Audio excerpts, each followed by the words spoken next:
कि आज बिहार में जो जात पात का जो राजनीति चल रहा है और इसको लेकर जातीय जनगणना भी विपक्ष में जब सरकार थी तब जातीय जनगणना का भी ये मुद्दा उठाई थी।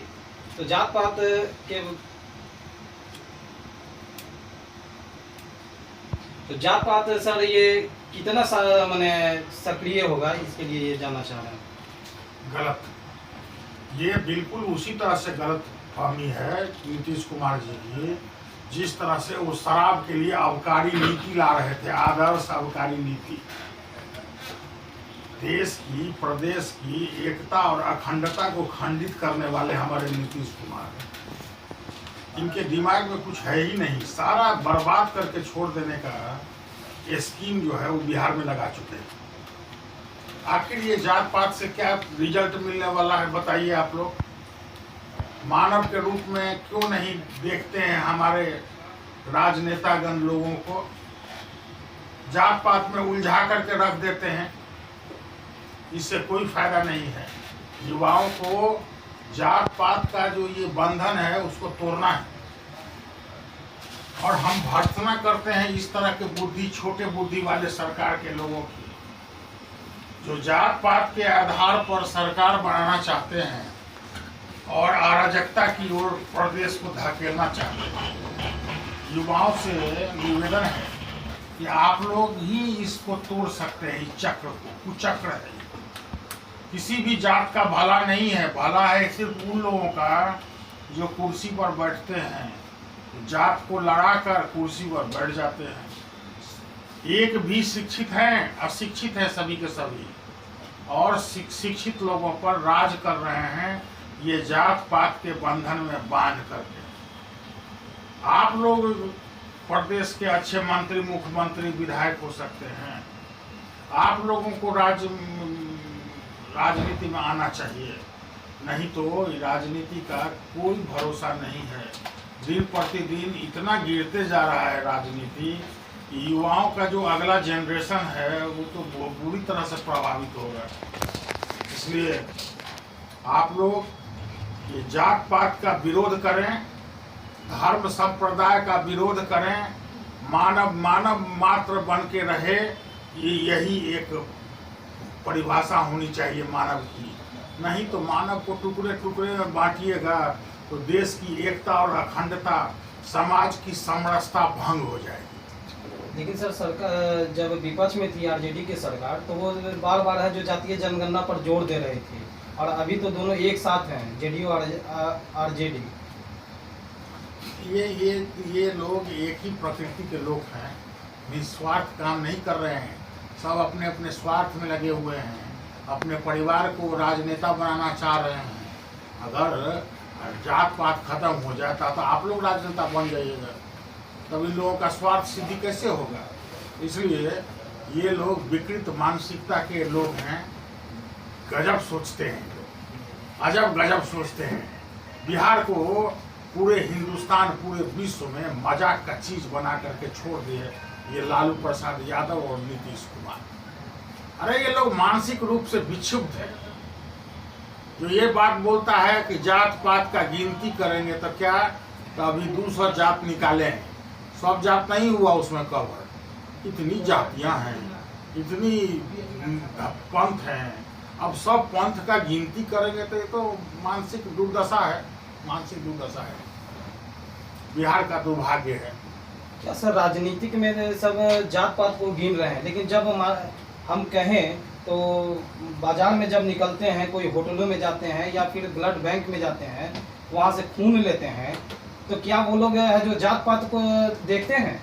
नहीं, ये तो वही तो कह रहे हैं कि ये जो राजनीतिक और प्रशासनिक सोच है जात पात के आधार पर, ये हमारे समाज को ग्रसित किए हुए है और अयोग्य लोग योग्य लोगों पर शासन कर रहे हैं।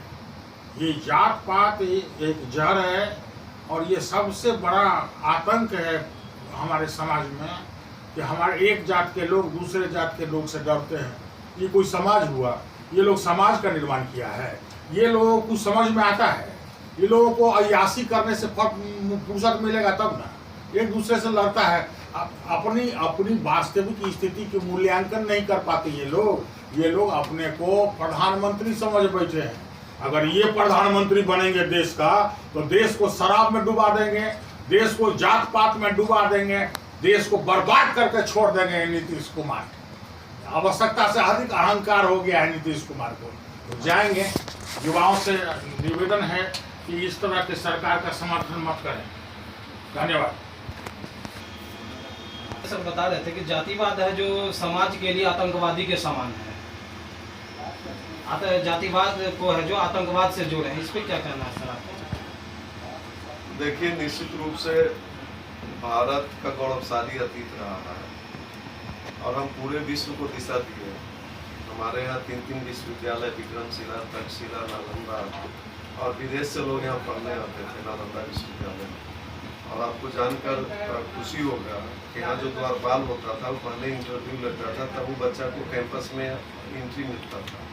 आखिर आज ऐसा क्या हो गया कि भारत पश्चिम के देशों के तरफ टकटकी लगाए रहता है कि हमको कुछ रिसर्च करके देगा, कुछ सहयोग करेगा।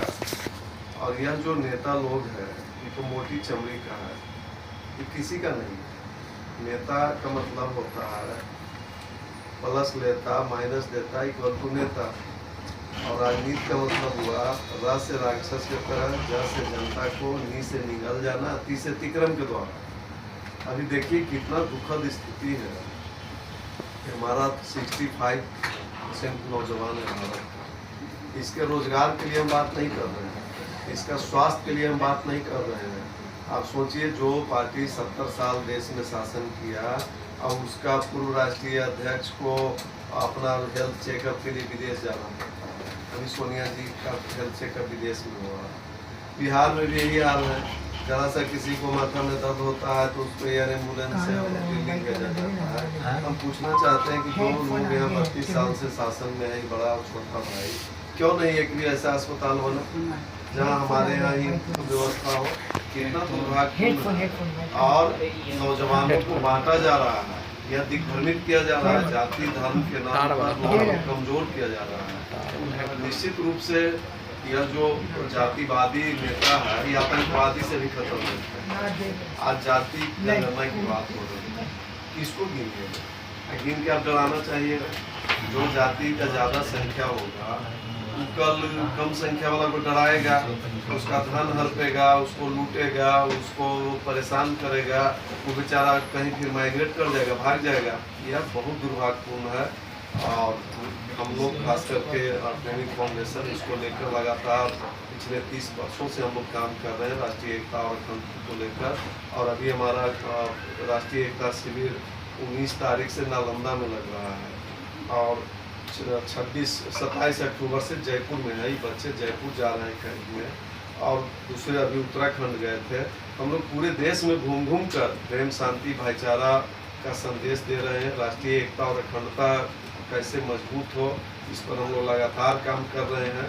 और हम यूथ एजेंडा युवाओं का एक लोकप्रिय पत्रिका है, चैनल है। हम आपके माध्यम से यह भी युवाओं से अपील करना चाहते हैं कि आप ऐसे जातिवादी नेताओं को और वंशवादी नेताओं को, जिसको कोई मेरिट नहीं, अब सोचिए 8वां-9वां व्यक्ति आपके यहाँ राज चला रहा है, कितना दुर्भाग्यपूर्ण है। और उसका पीए कौन है, उसका सेक्रेटरी कौन है, जो यूपीएससी करके आया है। लोकतंत्र में भी मेरिट हो। हम आज एक सिपाही बनाते हैं, कल सिपाही का रिजल्ट आएगा, उसके लिए उसका रिटर्न हुआ, उसका 9 से लेकर 12 तक चेक हुआ, फिजिकल हुआ, मेरिट बना, तब वो सिपाही बना। और नेता, कोई गोबर थाप रहा है वो मुख्यमंत्री बन गया, कोई एकदम मूर्ख है वो बना हुआ है, कोई अंगूठा छाप भी बन सकता है, कोई रेपिस्ट है कि चोर है कि घोटालेबाज है, इससे कोई लेना देना नहीं है। वोट खरीद लिया इनके प्रकार न वो सत्ता में है। इसके लिए योग्यता का निर्धारण हो। अगर एमएलए बनना है तो कम से कम ग्रेजुएशन हो, एमपी बनना है तो उसको पीजी अनिवार्य किया जाए, एमए पास हो। आप सोचिए, मूर्ख आदमी लोकसभा चला जाता है और वहाँ जब साउथ के लोग अंग्रेजी में कुछ स्पीच करता है तो वहाँ एसी ठंडा रहता है, सो जाता है और उन्हें लगता है इसको कुछ समझ में नहीं आता है। इसलिए 60 के बाद रिटायरमेंट भी हो, जब कोई व्यक्ति सिपाही नहीं रह सकता है, चपरासी नहीं रह सकता है, किरानी नहीं रह सकता है, शिक्षक नहीं रह सकता है, तो ये प्रधानमंत्री क्यों रहेगा 60 के बाद? ये मुख्यमंत्री क्यों रहेगा, मंत्री क्यों रहेगा, एमएलए क्यों रहेगा, एमपी क्यों रहेगा?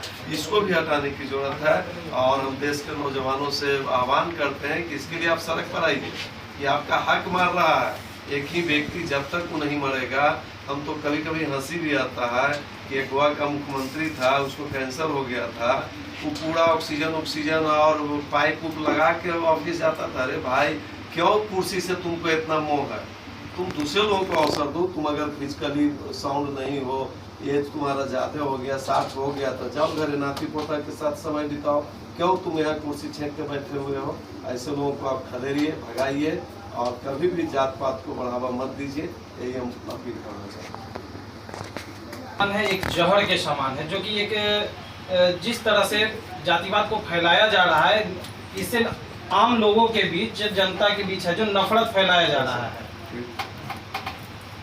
थोड़ा बच्चा